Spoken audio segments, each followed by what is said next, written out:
നമുക്ക് കൂവ പറിക്കാം. ഇതാണ് കൂവ, കണ്ടിട്ടുണ്ടാ? ഈ കൂവ പറിച്ചിട്ട് ചാക്കിൽ വെച്ചിരിക്കുന്നത് എന്താണെന്നറിയോ? പന്നി തരില്ല. പറമ്പി വെച്ചാൽ ഒരു കഷ്ണം പോലും പന്നി തരില്ല. അപ്പോൾ ഇതിൽ വെച്ചാൽ നമ്മുടെ ആവശ്യത്തിനുള്ള ഒരു മരുന്നിനെങ്കിലും ഒരു ചാക്കിലൊക്കെ നട്ടുപിടിപ്പിച്ചാൽ നമുക്ക് പൊടി ഉണ്ടാക്കാം. എന്നിട്ട് പിന്നെ പൊടി ഉണ്ടാക്കിയിട്ട് ഇതിൻ്റെ പിടിച്ചിട്ടുണ്ട്.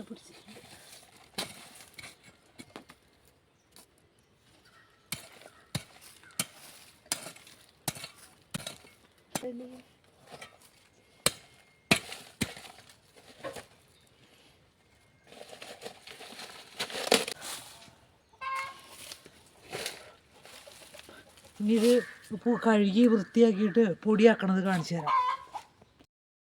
ഒരു പാത്രത്തിലേക്ക് ഇട്ടേ കഴുകി വൃത്തിയാക്കിയിട്ട് പൊടി ഉണ്ടാക്കണത് കാണിച്ചു തരാം. ഇത്രയും കിട്ടി.